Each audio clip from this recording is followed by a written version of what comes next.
A TGIF, everyone. Welcome into the First Call podcast. He's Jeff Siegel. I'm Jeremy Plonk from First Bet and Express Bet. Happy to have you along as we handicap 8 stakes races for this coming weekend. We're finishing up May. We're into June. Belmont Stakes now just over a week away, 8 days from today. The draw for the Belmont Stakes will be on Monday between 5 and 6 Eastern. So we'll know the field for the Belmont Stakes coming up on Monday. Big news, Jeff, in recent hours, in the last 24 hours or so, is that Fierceness will not go in the Belmont Stakes. The 2-year-old champ in Florida Derby, they're going to bypass and train up to the Haskell Stakes, hopefully coming up later this summer. After what we saw in Tuesday's show, and we talked about the workout in company with Mindframe, that seems to be the right move. We really felt that it would be surprising if Todd ran him, and the idea here is to get him right, and whenever he's ready to win, then run him. Don't have the tail wagging the dog here. You got to let him be right and then pick a race out, not vice versa. But Mindframe, who worked so well the other day, I think. I'm not yet prepared to make a selection, but he's high on my list based on what I've seen so far. Not seasoned like some of the others, but as talented, if not more so than most of them. So that's going to be interesting to see how he shapes up. But it's a good race, and of course, as you mentioned, they'll draw Monday, so we'll get 5 days to handicap it. That'll be fun, and dive in, not only with the Belmont Stakes, but all the other undercard races will be interesting as well. So big day coming up a week from tomorrow. Yeah, I mean, we're looking at a field of 9-ish right now, probably towards the Belmont Stakes. There's 10 that are still listed as possibles, but 2 of those are the Kenny McPeek stablemates, the Kentucky Oaks winner, Torpedo Anna, and the Derby winner, Mystic Dan. Find it almost impossible to believe he would run 2, and he's kind of said that all along. It would be one or the other, so that kind of brings it down to 9. Others in the field, obviously, Sierra Leone and Tuscan Gold, both for Chad Brown to consider. The Preakness winner, Seize the Gray, for D. Wayne Lucas. Honor Marie and Dornoch taking that Derby to Belmont layoff, coming off defeats in Louisville. And then the trio from Todd Pletcher that still remain in consideration. You talked about Mindframe. He also has Antiquarian and Protective, the 1-3 finishers out of the Peter Pan Stakes, still possible to move forward towards the Belmont. So right now, I'd say a field of 9, the way we're looking, similar to the field size what we saw on Preakness Day. So we'll see how the final jewel of the Triple Crown shakes out.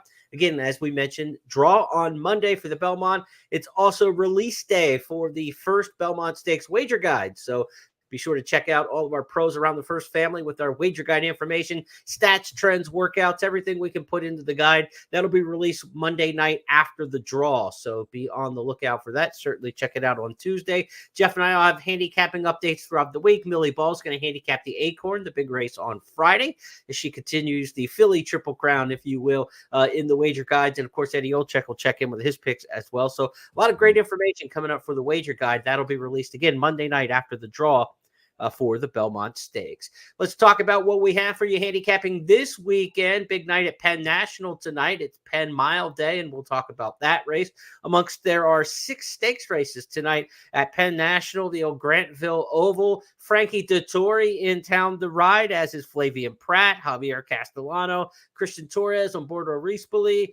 As good a jockey colony that has ever converged on the Jocks Room there in Grantville, PA. So looking forward to that. I'm actually going to make the trip down there with the family tonight. We're going to check out the races from Penn National. So check out Horse Player Now on Twitter. I'll send some images and maybe a little live update from the track for the fans tonight from Penn National. Here are the stakes races that we will handicap on this podcast. Thanks to everybody who tunes in on Twitter, on X. Be sure to share and like this. For those of you listening in on our traditional audio podcast channels, here are the 8 races Jeff and I will handicap.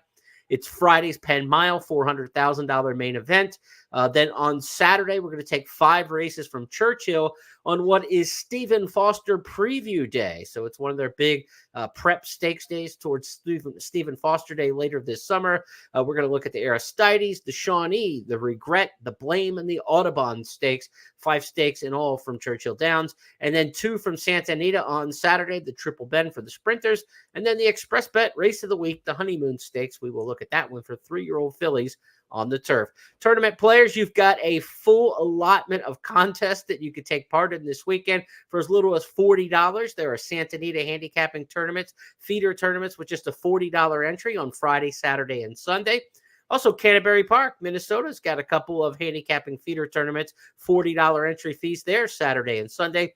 The big one on the tournament scene this weekend, we're happy to work with Monmouth Park on this one. It's the $2,000 Monmouth Pick Your Prize Challenge, big high dollar live money handicapping contest for Jersey Derby Day at Monmouth Park. So big one for the 3-year-olds on the grass coming up on Saturday at Monmouth, the Jersey Derby. Let's start with 3-year-olds on the turf at Penn National, Jeff. It is the Penn Mile. This is a Friday night race. The race has got 12, 13 years history, some big name winners over the years. Bobby's Kitten, of course, then went on to win a Breeders' Cup Sprint.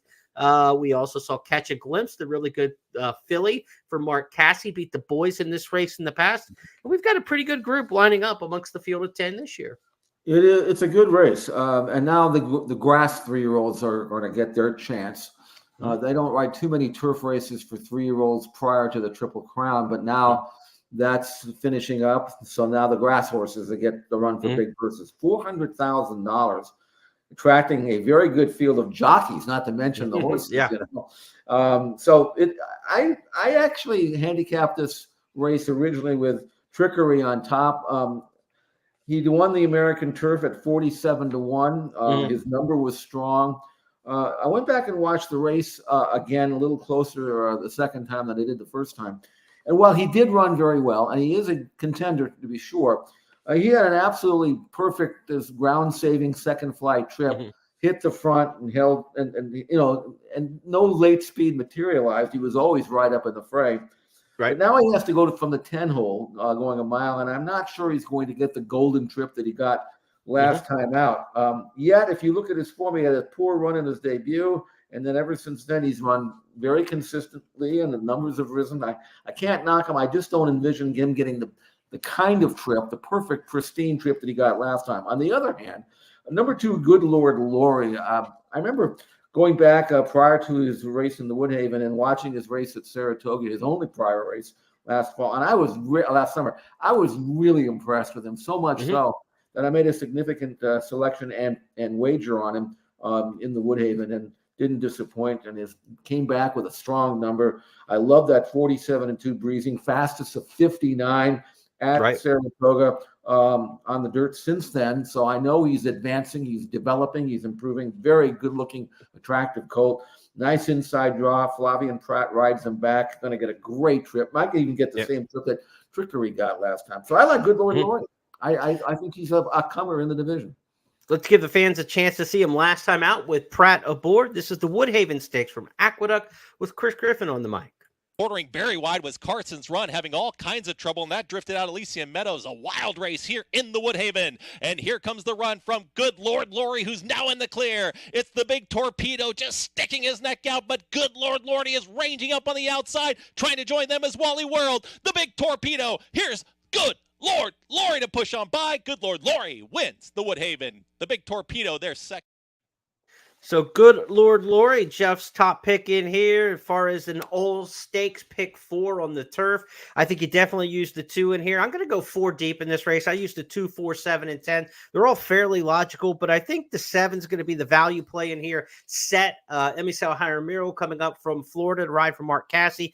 Cassie's a 2-time winner of this race. He brings horses up here who fit, and I thought this horse in the Cutler Bay was really good 2 starts back. Lost all chance at the start of the American Turf on Churchill Day and the chaos that goes on with that. Never got involved in the race, but I like that Cassie brings him right back a couple weeks later. Send him back. Didn't put out much effort there after getting slammed around at the start. So I'm giving Set a chance to rebound in here. He's by Oscar Performance, as is the favorite on the outside. So we know these Oscar Performances are all running pretty well in this 3-year-old crop. So good looking group, I think, for the Penn Mile. 2, 4, 7, and 10. I'm going to go 4 deep in here in the multi-race wagers. The 4, of course, is First World War, coming off the Transylvania Stakes at Keeneland last time. But again, he was good at Gulfstream during the winter in the Kitten's Joy Stakes, and he could sit 3rd or 4th in here on the Frankie Dettori and get a really nice trip. So we've got the big name riders: Pratt, Dettori, Jaramillo, Rispoli. I mean, we've got some. We're in pretty good hands going 4 deep, I think, in this particular spot. Hey, Jeremy, let me ask you. I haven't been following the weather and the ground. How is it going to be? The weather going to be okay? And what about the turf course? Is it firm? Yeah. Good? What?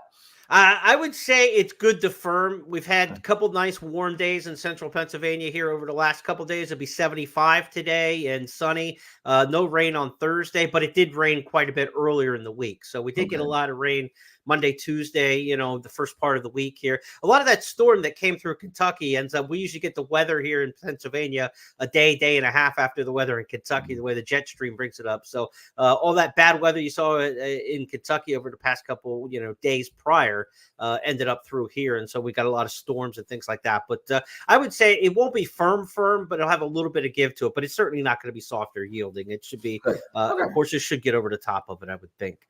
Let's go to Saturday's action next. We switch from Penn National, where I want to remind you, we've got a $10 money back special on that Penn Mile race. So if you bet the card tonight at Penn National, you can get up to $10 back into your wagering account in the form of credits if your win bet finishes second or third. So be sure to play that with Express Bet and First Bet. To Saturday we go now, and Churchill Downs has 5 stakes races in succession that we're going to talk about. 6 races overall in the stakes ranks on the Saturday. Our first up is the Aristides in race number 7. Jeff, I love to give a little history lesson on these, right? And everybody's going to say, well, yeah, I know Aristides won the first Kentucky Derby. I mean, that's kind of an easy trivia question back in 1875. But did you know he was a rabbit in that race? He wasn't supposed to be the winner in there. He was the rabbit for Chesapeake. And he went on to win. He was the other Ansel Williamson in the race. I mean, it's always been a betting angle that you always follow. I'm sure some railbird at Churchill back in 1875 was saying, damn it, it was the other Ansel Williamson. But that's the story of Aristides, the first Kentucky Derby winner. He was just there to set the table. He ended up winning the whole thing. I think, and we have the Epsom Derby tomorrow. We're not going to handicap it, but I do believe there was a rabbit who once won that race a number of years ago, and there was a big story about that. So you never know. Loose in the lead is always a dangerous angle, whether it's now or, or 1875. Exactly. I mean, there are certain universal handicapping angles that have existed forever. You and I could have made a killing back then because we would have already known them. Go back in a time machine and just clean up, right? Yeah, I'm glad you mentioned the Epsom Derby. You can bet that with Express Bet and First Bet. Full card wagering, of course, coming up from Epsom on Saturday's card. City of Troy, who was so dominant last year as a 2-year-old, looked like the star of the 3-year-olds for Aidan O'Brien, just kind of laid an egg in his first start in the Guineas on the comeback. We'll see if he gets back on the beam. The horse to beat, the favorite, they say, still for the Epsom Derby tomorrow. Let's go to the Aristides race number 7 at Churchill Downs. 6 furlongs, elder sprinters in this one. We don't have Bango in here, who seems to run in all the stakes races, sprint stakes at Churchill Downs, but a lot of the horses who've been running in that same kind of mix. Tejano Twist is back in this spot. Bourbon Heist is back. You've got Surly Furious stepping out of longer distance races. Hear My Song's been in the sprint ranks at Churchill and pretty much all the big dances. But the one coming back to Churchill is Skelly. And of course, he was so good at Oak Lawn Park, which is just where he runs roughshod. He also ran in Saudi Arabia and ran a really good race in the Riyadh Sprint when running second in that one. Skelly, Jeff, what do you make of him back at Churchill Downs? He's had a very ambitious campaign already this year. I mean, yes, 4 starts, but this will be his 5th stakes start. And again, with that trip to Saudi Arabia, they really didn't take any kind of recalibrating break afterwards. He just kind of got right back into his form cycle. He did. 10 out of 15. He's kind of like their version of the Chosen Vaughn, although he's not a state-bred horse, or he's running state-bred races. But one thing about Skelly, after coming back from Saudi Arabia, he won 2 races, both with triple-digit Bayern numbers. And if you look at the form, you wouldn't realize or even know that in both races he didn't break at all, and this has never really been an issue with him that I know of. But he didn't break 2 races back and still rushed up and won for fun. Same thing happened last time. He broke last, was behind horses early. By the time they hit the first quarter mile, he was in front, but he had to work to get there. And I thought in watching that race that was going to cook him. Well, it didn't cook him at all. He still went 44-1. Had he broken that day, he'd have gone in 43 and change easily. And then kept going. I don't know how you get him beat. He doesn't. They don't put weight on him. He's only carrying 120, so that's not going to stop him. One of these days, he's actually going to break with his field in it, and who knows what he'll do. And I expect him to put on an exhibition in this race, assuming that he leads with his field. Skelly, he just doesn't want a sloppy track, probably. The only bad race on his form was in the slop, but he's also won in the slop. But dry conditions, he's going to be the horse to beat. Coming off this win in the Lake Hamilton, here's Matt Ditterman's call. Skelly rounds the fourth turn and approaches the quarter pole 5 ahead. He's put the pedal to the metal. Mish coming out of the pack to take second. Here comes the Florida Shipper after Skelly, who comes off the turn in front. Mish has got dead aim on him if he's good enough. Skelly is now asked to finish. Ricardo Santana took a peek back and saw that Mish is chasing hard, but Skelly keeps going. Skelly by 3, 44-1 for the half, 56-2 for 5 furlongs. He's not scary fast, he's Skelly fast. Skelly wins it over Mish and Payne Mahomey fourth. If you're gambling on this race, you got to assume speed like that's going to gut the other horses who try to go to the front. Angkor makes a lot of sense, and here's got a good record at Churchill Downs in a race where a lot of these horses have terrible records at Churchill Downs lifetime.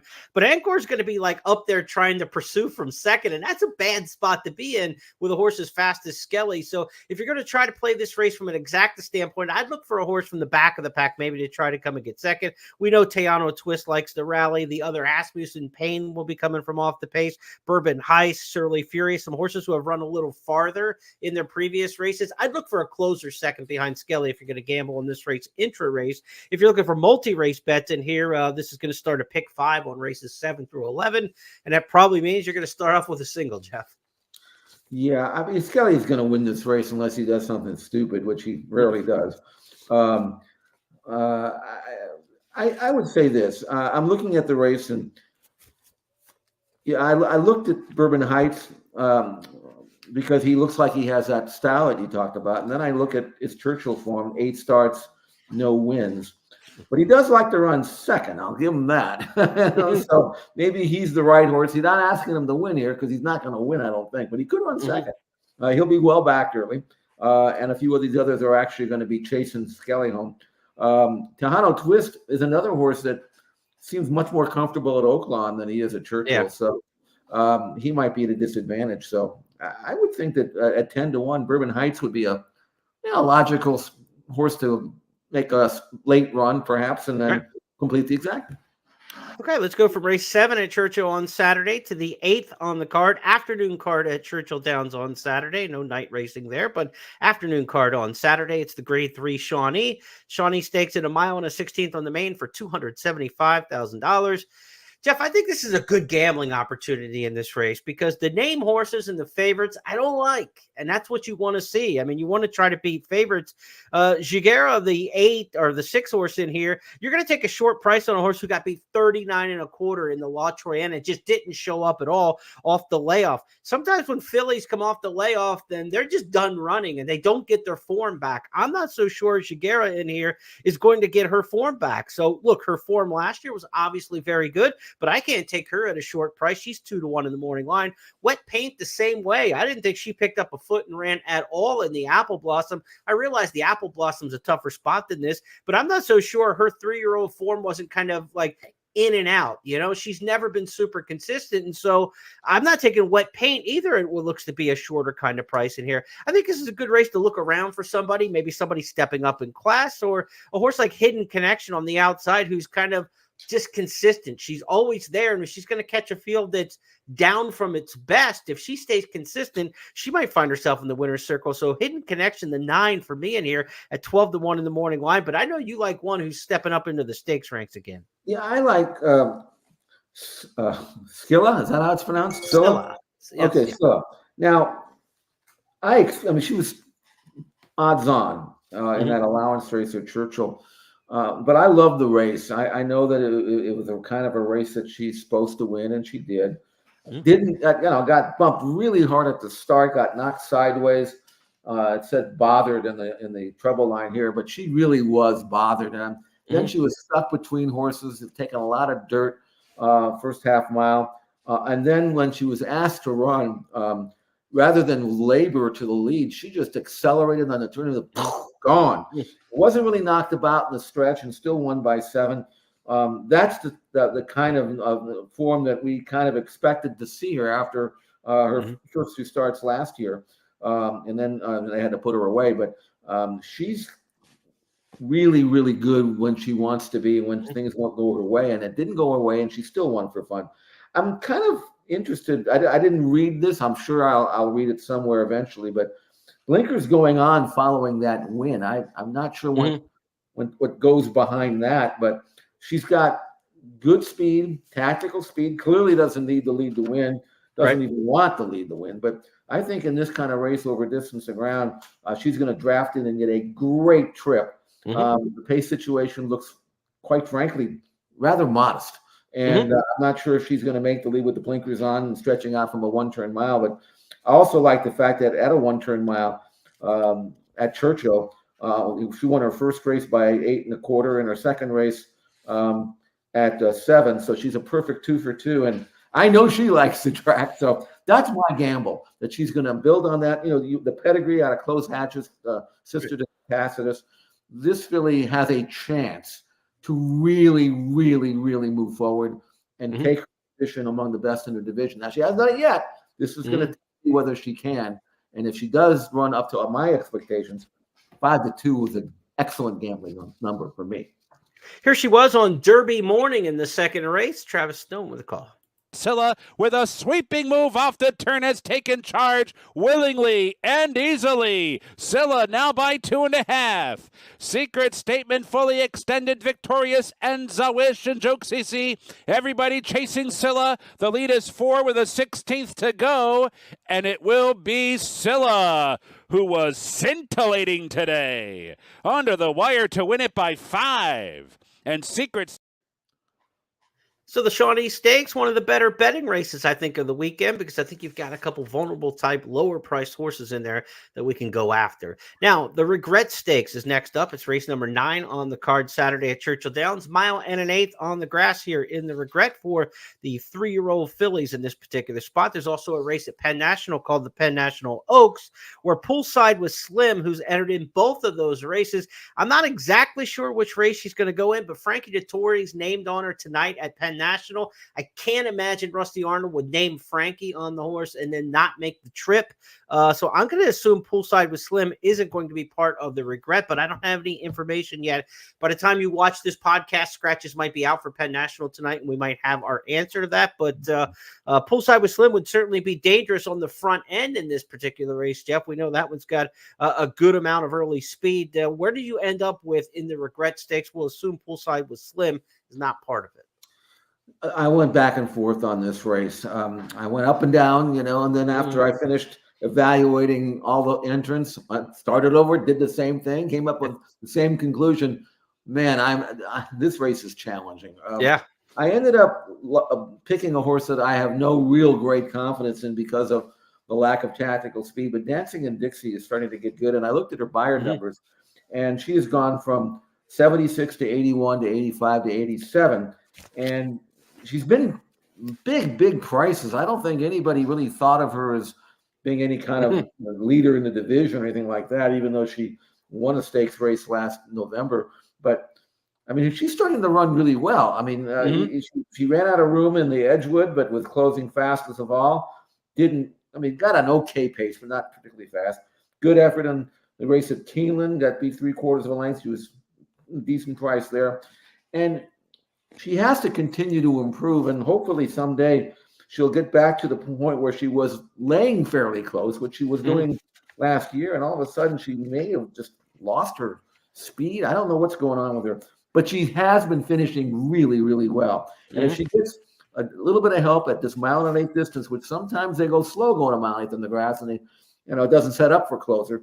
But if it's just an average pace, normal pace, I think Dancing in Dixie, under the assumption that she continues to improve, doesn't have to be a massive forward move, but just something to continue on building on what she's done recently for Mark Cassier. I think she's got a chance at 7 2. And she ran well for this rider in her last 2 starts, Ortiz. So I think that's a positive as well. So I'm going to go with Dancing in Dixie, recognizing that things have to go her way with regards to pace for her to have as good a chance as I think she has. Even if the speedy Poolside with Slim comes out of this race, which may happen, you still got speed with the 7 Hello Hollywood. I think the 8 Sassy Princess, and the 10 Faith Understood. So the outside horses in the starting gate are the speed. So they'll have to go a little bit faster, clear over and get over in front of everybody. So this pace could be for a mile and an eighth, could be pretty decent. Buku, stakes winner last year, won the Appalachian at Keeneland, also won the Jessamine at Keeneland. This is a horse who loves the Keeneland course, but hasn't been quite as good in some other places. Did win here at Churchill Downs. I don't know about Buku in this particular spot, but I think you probably get too short of a price there. I wrote good options in this race, and then I was mad at myself because the one I kind of like the best is only 3-1. And when you have good options where there's like 4 or 5 of them that you think can win the race, I don't want to take 3-1. But I thought Way to Be Marie was the one who gets like the real benefit in post. Last time was 10 out of 11. Your horse was in the 11-hole Dancing and Dixie in the Edgewood. Now Way to Be Marie gets the rail, and I thought it was kind of one of those moves into a fairly quick pace and from an outside post. Now they get to just kind of, get their way around the track from the inside and not have to worry about positioning and everything. So I thought Way to Be Marie was the horse that I liked best, but I'm not proud of when there's 4 or 5 good options taking 3-1 in the race. So we'll just have to be price sensitive in here and see, because this is one where you always want to pick the best horse at the best price. I always, I like to play the horse that I think is most likely to win, but if they're all close, I don't want to take a horse 3-1 when some other horse I think has just as good a chance is 6, 7, 8-1. So I'm gonna have to watch the tote board quite a bit there in the ninth race. Way to Be Marie is you hit the one that's the one to beat, and there's very little difference between the one that you like and the one that I like. Exactly. Way to Be Marie has just got better tactical speed. She's more likely to run her race than Dancing and Dixie, who may be dependent upon the pace scenario. Whereas Way to Be Marie, she's won sitting fourth. She's won on the lead. I mean, it's pretty hard to knock her. And again, there's a very little discrepancy in the morning line between the two. So if I'm playing any kind of rolling exotics, you can absolutely be sure that Way to Be Marie's on my ticket. The Regret Stakes, named for one of the most famous fillies in Churchill Downs history, of course, winner of the 1915 Kentucky Derby, if I'm correct. And then the Blame Stakes comes up next on the card. That's named for a horse who beat one of the most famous fillies in Churchill Downs history. Of course, Blame and Zenyatta in that epic 2010 Breeders' Cup classic win that was truly a classic that night. Trevor Dedman's call will never be forgotten. We get to the Blame Stakes next in our handicapping journey. Race number 10 at a mile and an eighth. This is the local prep for the Stephen Foster Grade 1 company. I think actually the Foster's a Grade 2 now somehow. And there's no reason for it, but I think the Stephen Foster is now a Grade 2. But the Blame is a Grade 3 prep for that one. Some names in here we're very familiar with. Tappet Trice, of course, a horse from last year's Triple Crown campaign. War Campaign, a horse who's been around for a long time at the stakes level. Frosted Departures coming out of a couple victories down at Oaklawn and at Keeneland this year for Kenny McPeak. Good-looking group. Dreamlike is in here, a horse who was in the Breeders' Cup Classic, second in the PA Derby last year. Cagliostro, a horse who I like in this particular spot. I'm not quite sure if he can go that far at a mile and an eighth. It might be beyond his limit. But Highland Falls, Jeff, is one that you got a chance to see up close at Santa Anita in the big cap. And he seems to be the progressive horse. He's getting better. And he really ran better in the big cap than the line will show. There was no pace on. It's a tough track to close on, generally speaking. If you want to bet at the quarter pole, just pick the horses that are in 1, 2, 3, and you're going to be right 90% of the time. And he stayed on nicely in the big cap. He finished fourth, beaten less than 2 lengths. And then he came back at his next start in the Oaklawn handicap.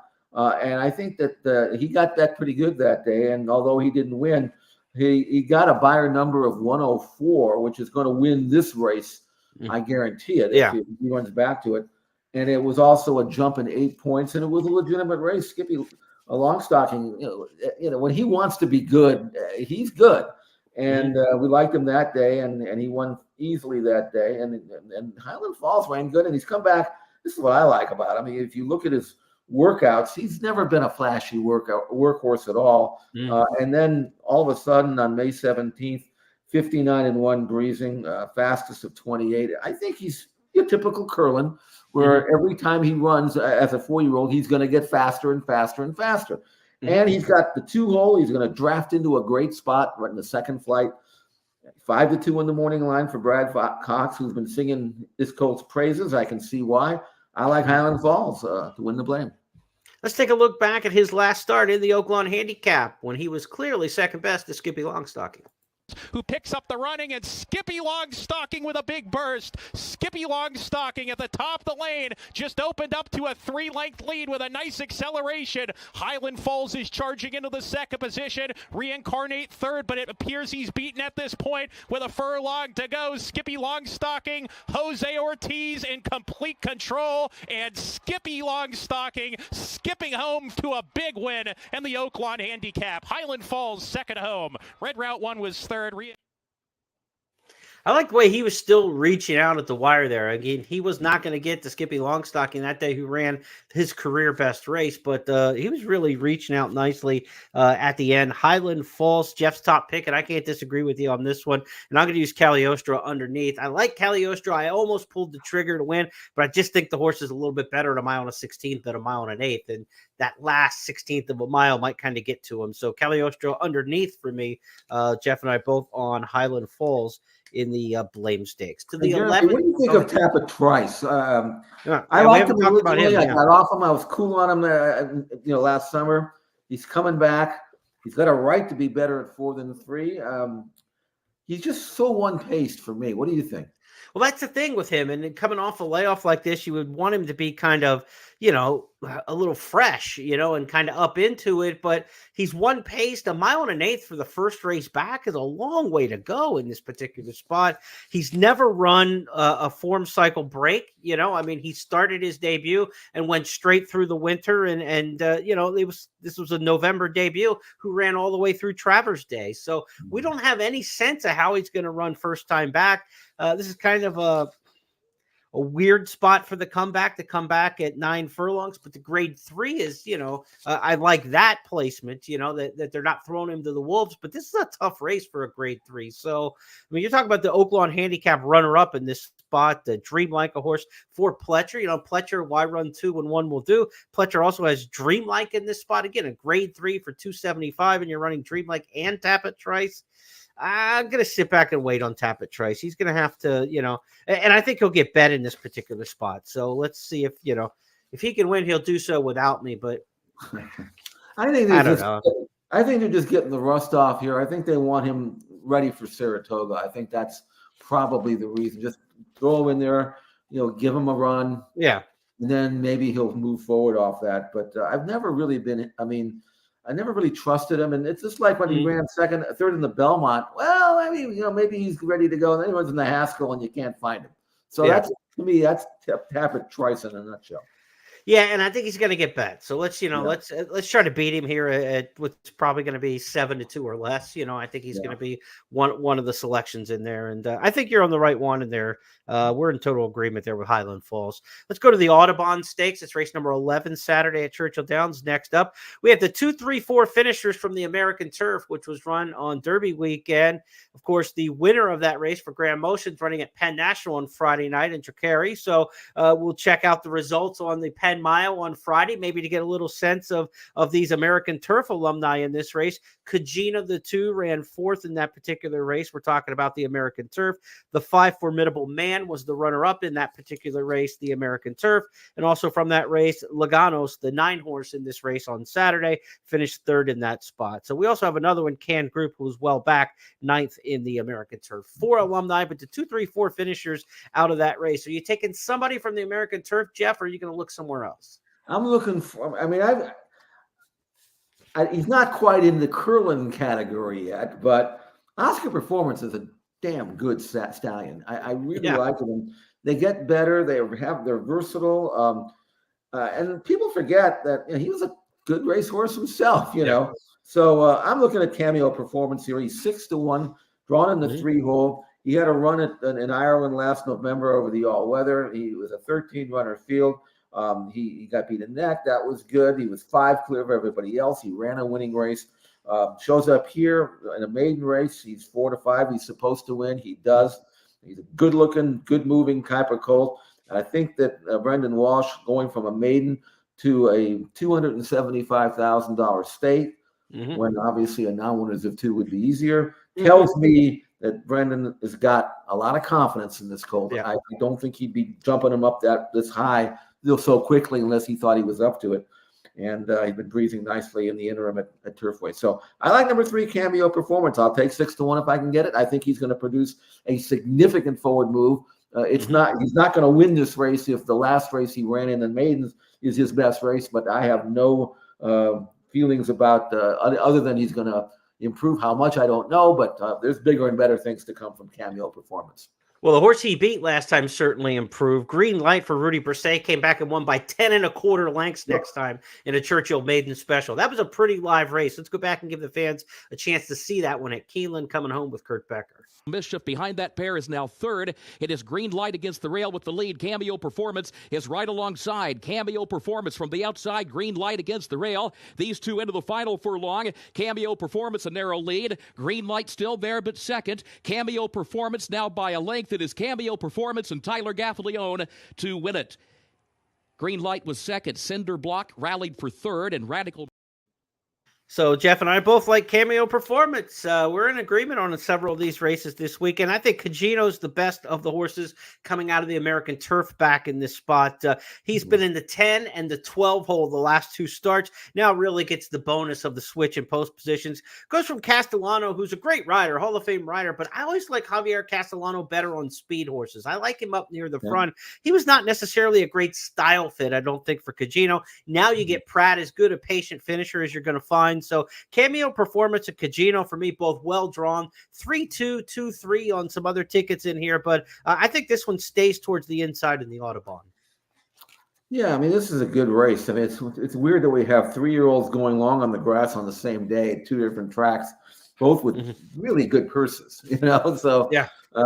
Finally, I mentioned earlier the 3-year-old turf division is going to start getting their chances to make some serious money. Let's move now to Santa Anita on Saturday, where the card includes a pair of stakes races. The Triple Bend for the sprinters, going 7 furlongs. That'll be race number 6. And then right after that is the Honeymoon Stakes in race number 7. Look, we got to talk about the field size. It's a reality when we talk about the Triple Bend. There's only 4 entered in this race. They allowed the race to go, as they say in racetrack parlance. That means they didn't scrap the race for lack of entries. They let the race go with 4. You've got to consider multi-race wagers a lot of times when you're in this situation. The good thing about this is the 2 stakes are back-to-back on the card. You've got a big field and a competitive field for a decent-sized field, I should say, and a competitive field in the 7th race. So if you're looking to gamble on this and you say, look, it's only a 4-horse field, what am I going to do with this?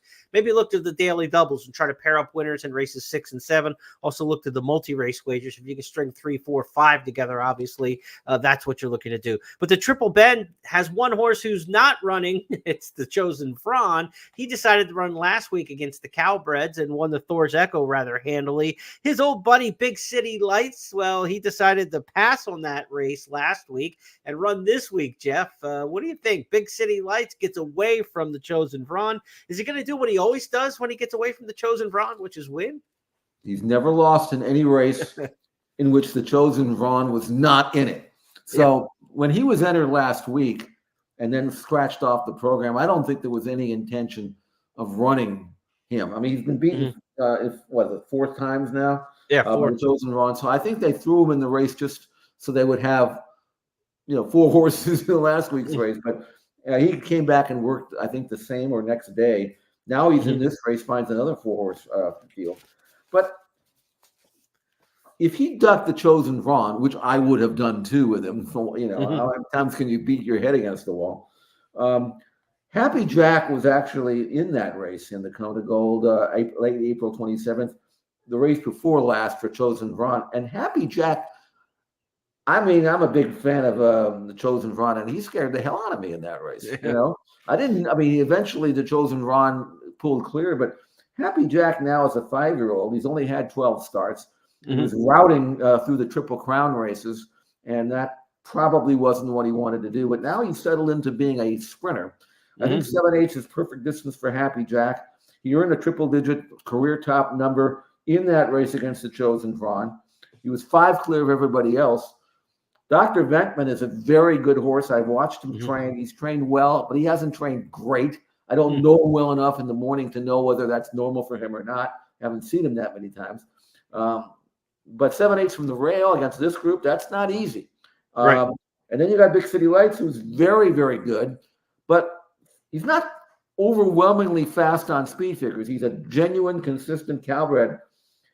But I don't know whether he could have run his race against Happy Jack. Against the Chosen Run like that Happy Jack did. So I'm going to go with Happy Jack here. Hopefully he builds on his improved performance. Now, I think he will, because now I think they figured out what he wants to do finally at age 5.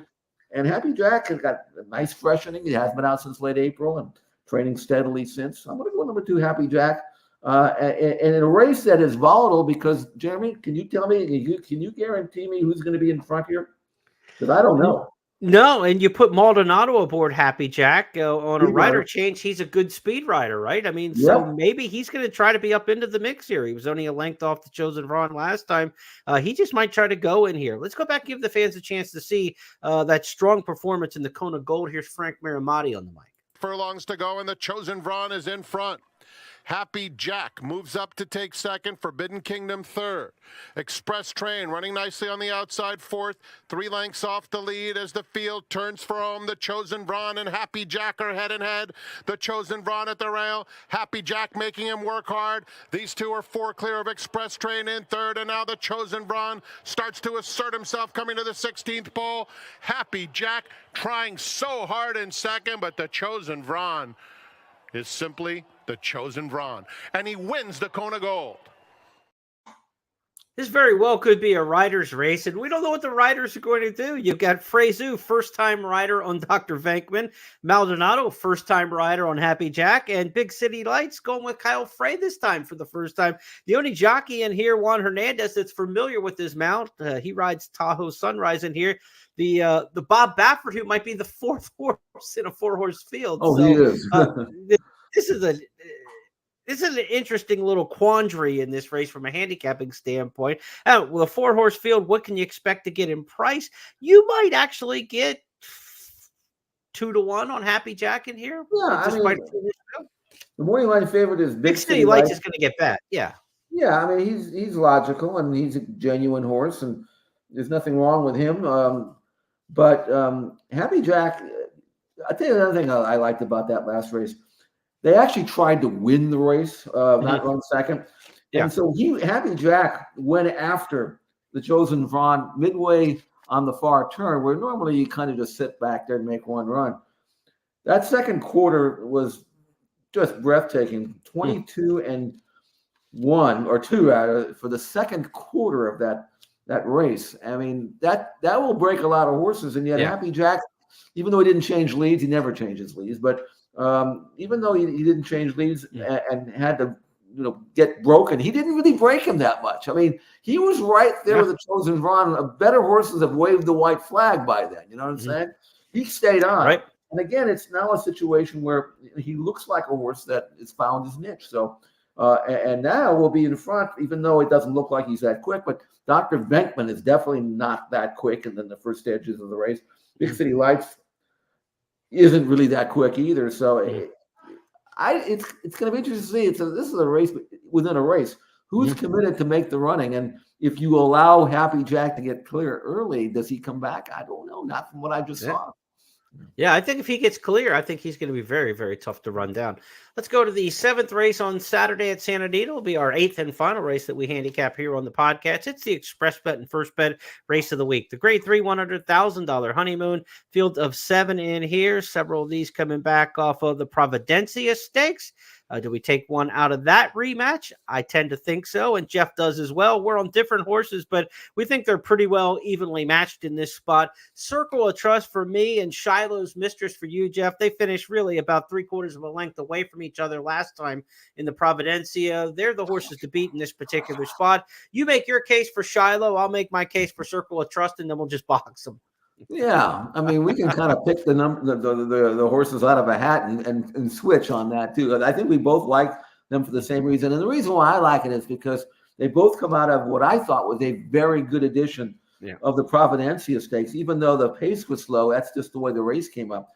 But Doro is a really, really good filly. Undefeated.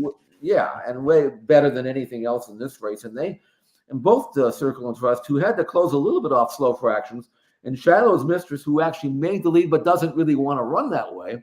I think they're both on their way to being very good Del Mar Oaks type of horse fillies. You know what I'm saying? The Circle of Trust is a Union Rags filly. Her numbers continue to rise. Shiloh's Mistress is lightly raced. She got on the grass for the first time. She was 7-1. Didn't really know how well she'd run. Doesn't really have a grass pedigree, although she has definitely a distance pedigree. And I thought she ran really well. She fought back really gamely. And she's trained really well since for Michael McCarthy. This is a breezing work. What I love about this breeze is that she changes leads right on cue. She's a strong, good-looking, powerful filly. She's going to work in 101 and 3. Could have gone in 59. She looks like she's going in 104 here. Never really asked at all. Going to gallop out really nicely. I mean, Circle of Trust is a comer, but so is Shiloh's Mistress, and I think they're going to run 1-2 or 2-1, whatever order you want. Both have 9 furlong experience, and certainly the pedigrees to back it up. Shiloh's Mistress by Vino Rosso out of the St. Liam mare. And then, of course, Circle of Trust by Belmont winner Union Rags out of Open House, a Tappet mare with that Gary and Mary West pedigree. So there is plenty to like about both these two. I like the gallop out. I'm not massive on the gallop out a lot, but I thought Circle of Trust in a slow run pace, 48 and 3, 113 and change. She just kind of might have been situationally compromised last time out because she galloped out, I thought, much the best in there. So the rider change now to Freyzoo. Now Phil D'Amato is going to one of his kind of go-to riders of late at Santa Anita. So I'm just kind of thinking that this might be the time that she puts it together and gets the head in front of Shiloh's Mistress. But those two very evenly matched, 5-7, 7-5. We'll see how it shakes out in the rematch of the Providencia. That will be the Honeymoon Stakes. Again, that is the Express Bet race of the week. Be sure to sign up for the email newsletter through expressbet.com, and you can get that analysis sent to you each and every week to your email inbox. That's going to wrap up our handicapping for this weekend. One other promo I forgot to mention. If you're playing Churchill Downs this weekend, on Saturday, the late pick 4, there are 2.5 million points, Express Bet and First Bet wager rewards points on the line in a hit and split. So a lot of times the hit and splits are cash. This time it's wager rewards points, which can be redeemed for cash. They can be redeemed in the pro shop to buy past performances and handicapping data information, swag, all those kind of things like that. But 2.5 million of those suckers are up for grabs on Saturday in the late pick 4. So play that late pick 4 at Churchill Downs races 8 through 11. Final 4 stakes on the card that we handicapped here will be part of that late pick 4 hit and split for Churchill Downs. So be sure to play that with First Bet and Express Bet. Jeff, fun weekend coming up. Epsom Derby, Jersey Derby, big night at Penn National tonight. So a lot of fun this weekend, and you and I get to come back Tuesday to wrap it up. And also on Tuesday, we're going to have a big look to the Belmont Stakes, obviously, on It's Official, because we'll know the field for the Belmont when we reconvene. Yeah, our Belmont Stakes preview a show for Tuesday on It's Official. So we'll look back at maybe at some of the performances the previous week, but more or less we're going to be concentrating on the Belmont. And there's a lot of concentrating that it will be necessary in that race because there's going to be all kinds of different angles. One thing about the Belmont that at least I think I noticed is that it's a good race because you've got horses that can win on the lead, horses that figure to be stalkers in a good spot and every chance from there. And then you got the deep closers. Right. You got some of those. So it's going to be everybody is going to have, I think, their chance. I don't know what we won't have a phony pace. I don't think it's going to be a blazing pace, but it'll be a normal pace. That gives everybody a good enough chance to run their race, which will be interesting. Now, in terms of this weekend, we just handicapped 8 races. And what I noticed is there are actually, sometimes you get stakes races and you get short prices. Even the 4-horse field here at Santa Anita, you're going to get a decent, not a great price, but you're not going to get 3 to 5 in any of those races. And in races around the country, I mean, all of them are offering, I thought, respectable price chances. So they're good races to watch, but they're very good races to gamble on as well. That's right. Send it in this weekend with First Bet and Express Bet. Build that bankroll towards Belmont Stakes next week. Again, when Jeff and I come back on Tuesday, we'll talk about the big one, the final jewel in the Triple Crown. On behalf of my partner, Jeff Siegel, and everybody with First Technologies, I'm Jeremy Plonk. Have a great weekend. Tune in tonight on the Twitter feed at HorsePlayerNow. We'll give you some live updates from Penn National. Talk to you later.